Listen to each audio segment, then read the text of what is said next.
Hey guys welcome to my YouTube channel Priya lifestyle को। तो मु बहुत दिन है किसी लॉन्ग वीडियो आनी नथिली तो एमती किसी कंटेंट जेहेतु मत मिले से मुझे करें वीडियो लॉन्ग वीडियो आ शॉर्ट वीडियो भी मुझे किसी प्रायतः छाड़ी पारे जेहेतु आम ये रेन्ट रे रोचु कटक तो कौन बा अपलोड करी। तो आज थिला जेहेतु बड़ ओषा आम टे पलैलु मंदिर ये हूँ खुशी आ सी हूँ निशी एम तो जानते मोर पूर्वर जो सब वीडियो जाक पड़ी चैनल से गुड़ाक विषय कही आम साइड रूम जड़े दीदी झी तो से दीज भी आज मो सहित बाहरी मंदिर से नाई आंटी मुझे तो मुझे दी जन को लेकिन जाइए मो सहित ये आम शिव ठाकुर जो मंदिर अच्छे पाखे साई बाबा मंदिरटा थिला। तो जेहेतु आज बाबा भी बार थिला गुरुवार से आम दीटा जाक दर्शन करने पलैलु आ मंदिर को गला मान तो जानते केते शांति लगे मंदिर रे जो शांतिटा सेटा कौटी ना। तो ये भाव में किसी आज आम दिनटी जाइए माने खास करी मोर आपण को आड़े केमती कौन बड़ ओषा करती निहाती भाव में कमेंट करी कहे केमती कौन आज आप सेलिब्रेट करें बड़ ओषा को। तो गाँव में थे निहाती बहुत बढ़िया लगे आ बाहर एरिया रे कौन बा ओषा व्रतर से खाली जहाँ मानिकी रहा कथा माने उपास रहीकि मंदिर दर्शन करने कथा किंतु गाँ गुड़ाक एक्चुअली पर्वपर्वाणी रहा माने सेटा गोटे एक्चुअली ओषा भाया लगे व्रत भाया लगे किंतु छाड़ू आ कौन करवा जेहेतु रही माने निहाती भाव में आ तो किसी करहबनी ना। तो प्रभु आपण समस्त को भलरे रखि था आपण परिवार समस्ते भलरे थांतु। तो ये देखूँ मो बाबा टे गोड़ मोड़ी दूसरी माने जोड़ा घसी देवा बोले आम कहते देखी तापर आशीर्वाद नेली आपण केमती कौन आपण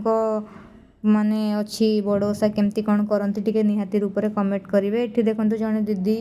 से 3 गुरुवार ओषा करुले माने साई व्रतटा करुले तो सहित मोर देखागला आज व्रत उद्यापना बोधे थिला से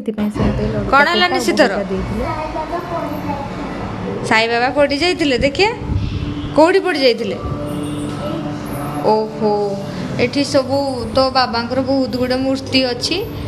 ए लास्ट रे मूर्तिटा थिला तो सेटा केमती पड़ जाइछि कबाट बाजिकी ना ना केमती कौन होइकी पड़ जाइछि। हो ठीक अछि तू बाबा को रखी दे भल से प्रणाम करिकी रखी दे हैला। तो निशी देखंतु एठी रखुची से बाबा को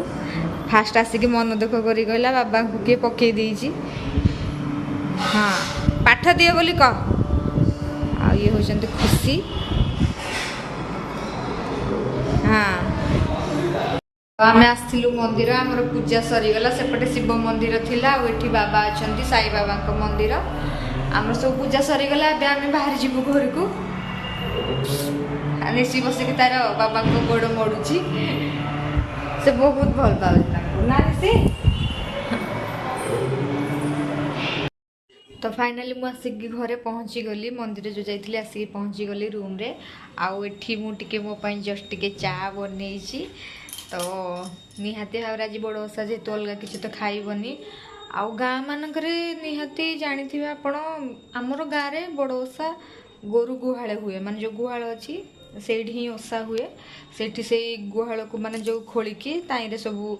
डेक्ची सबू आणिकी घर माने प्रत्येक घर लोक मैंने सब डेक्ची आणती पूजा करा जाए तापर रोषे आरंभ करा जाए माने ठाकुर प्रसादटा किंतु एठी तो बाहर कटक एरिया आम जेहेतु रेन्ट रे अच्छा एठी तो किसी ना बास खाली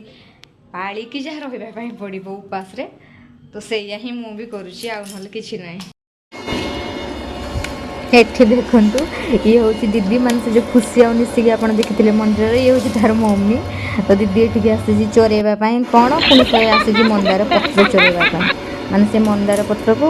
बाटिकी मुंडे लगे चुट्टी बोड़ी हो बोली तो आपको भल लगे चैनल।